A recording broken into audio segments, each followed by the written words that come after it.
to America's top alphabet-based Dynamics YouTube series.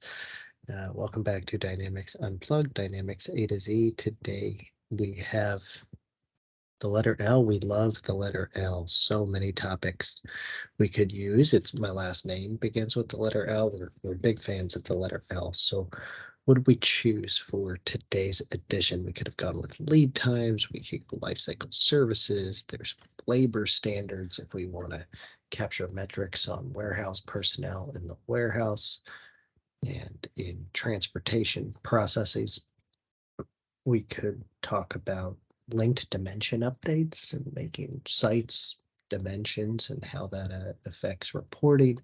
We could talk about loads and load planning and load building, load processing.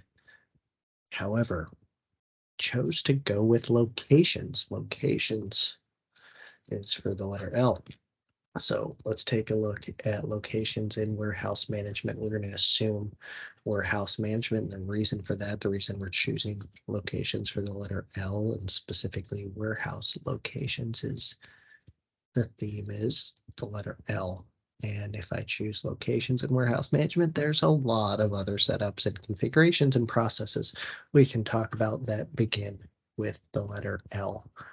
When you are setting up your warehouse locations, there is a hierarchy of configurations that must occur. There's prerequisite setups before you can set up the location itself. So let's start there with a few of those.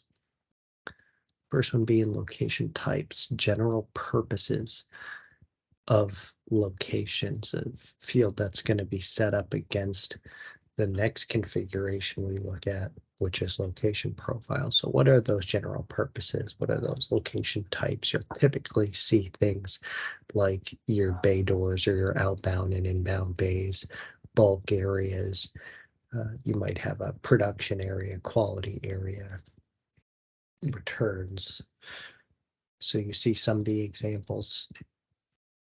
This will depend somewhat on how your location profiles are used as well and how you want to filter and sort through the warehouse. But you typically don't end up with a massive amount of location type. Somewhere between 5 and 20 is probably appropriate. Next, going to location formats. This would essentially define what is the format, the nomenclature of your locations. You can have different formats that are assigned to different types of locations.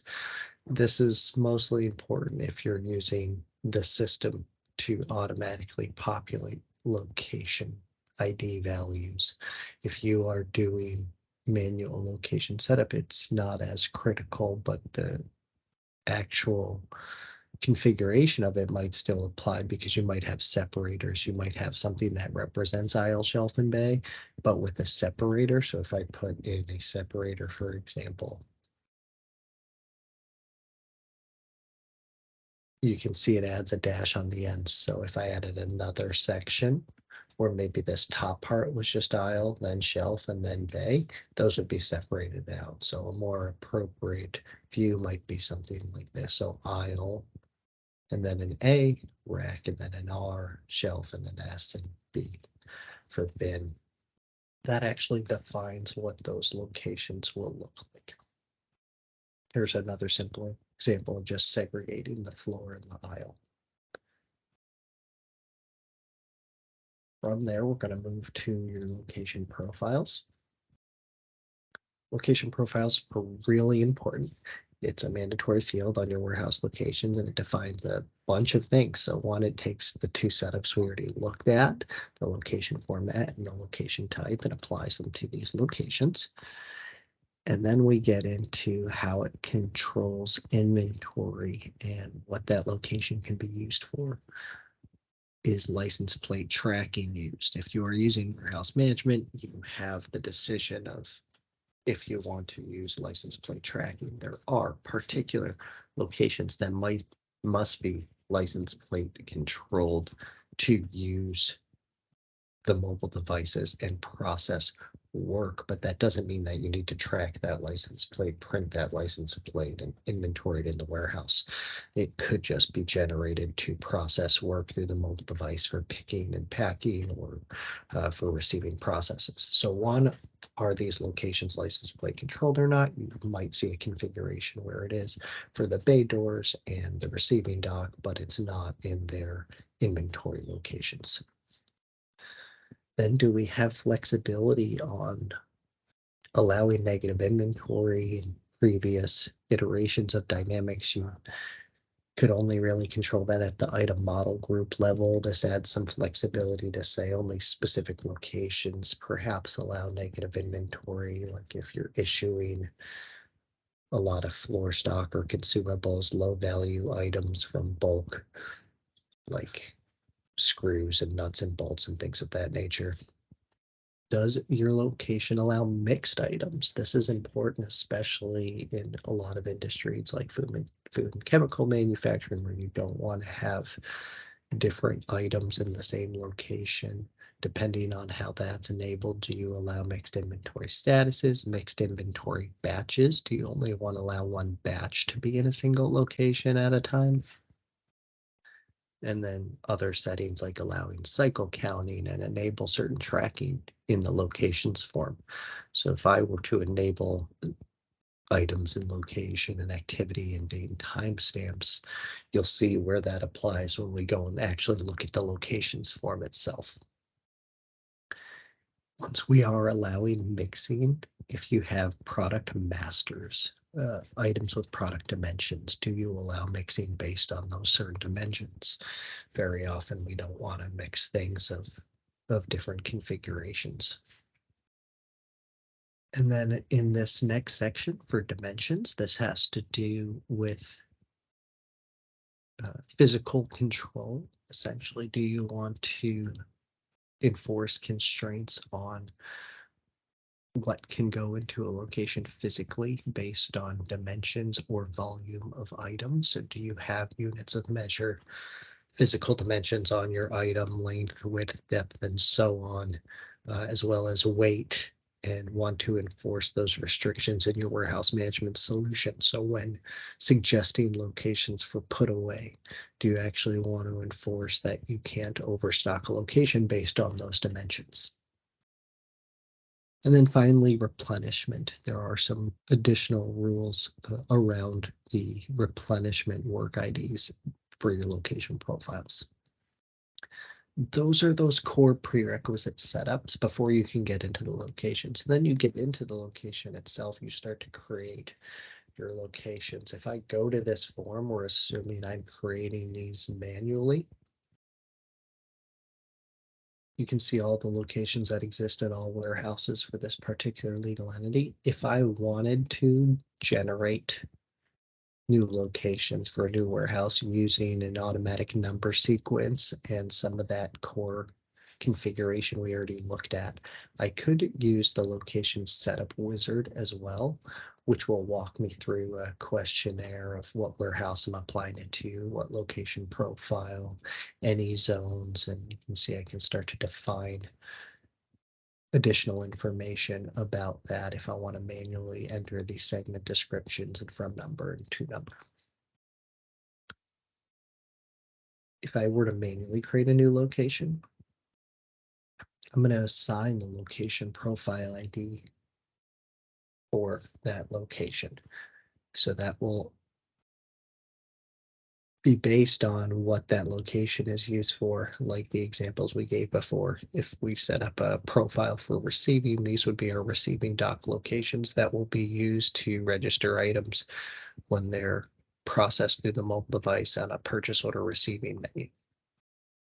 If these are something like bulk or inventory, those will actually be your rack aisle and shelf bins that you may have, or it might just be floor stock in a general area that you call a location.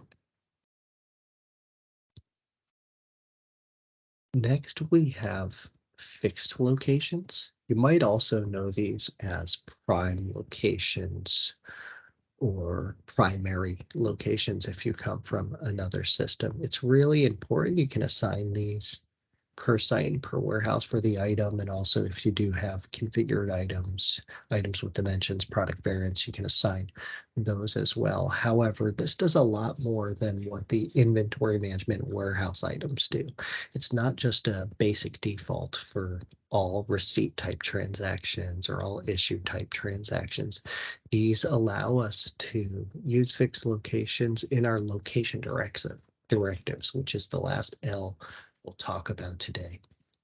Our location directives are our rules, our where for all of our warehouse movements. Anytime we have to pick something up in the warehouse and anytime we have to put something down, we have rules about what items we can pick in what warehouses and where we can pick them from, and if we can have mixed items and quantity thresholds and any logic around what items to pick, like the sorting order for which locations to look out first, if we're using first expiry, first out, first in, first out, and any information like that that's going to control our inventory processes.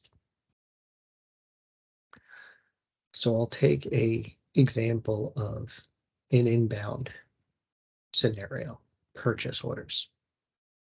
If we look at our setup for warehouse 24,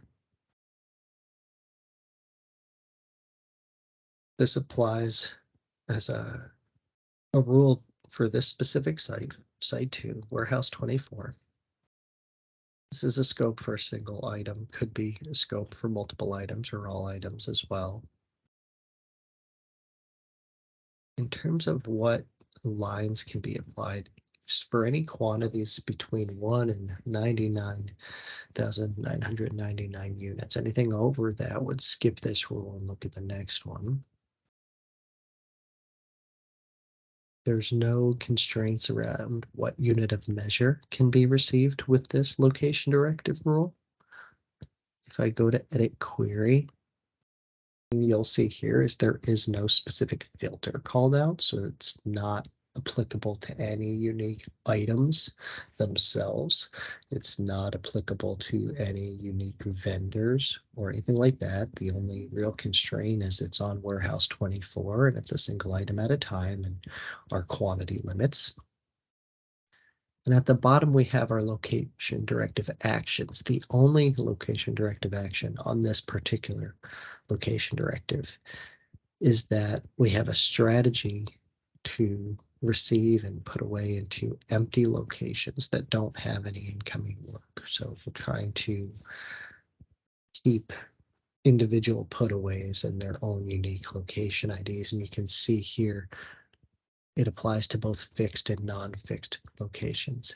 A lot of times what you'll see for inbound scenarios is companies want to first direct users to the fixed location, the primary location, and assuming they might be using location thresholds or volumetrics to prevent overstock and weight limits. That might be controlled by that location profile. So they've now said, look for our primary or our fixed locations first, and if any limitations or threshold are exceeded or there is no fixed location, then have a second rule that perhaps looks at fixed and non-fixed, or maybe it still looks for fixed locations, but we want a different strategy. So you can have different strategies that control the hierarchy of the logic for put away. Consolidate. You might want to search for first your fixed, your primary locations, and then fixed and non-fixed, but with a consolidate strategy that says, is there inventory anywhere else in the warehouse, even if it's not a fixed location, and consolidate this new inventory to be put away there. So at least we're limiting this item to the locations that it's already in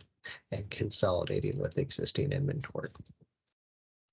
And then finally, you might have a third option that's like a catch-all. Well, if all other rules fail for this particular warehouse and item setup, direct the user to an overflow location or maybe a virtual location that asks them to tell their manager where it should be put away to so they can do an override.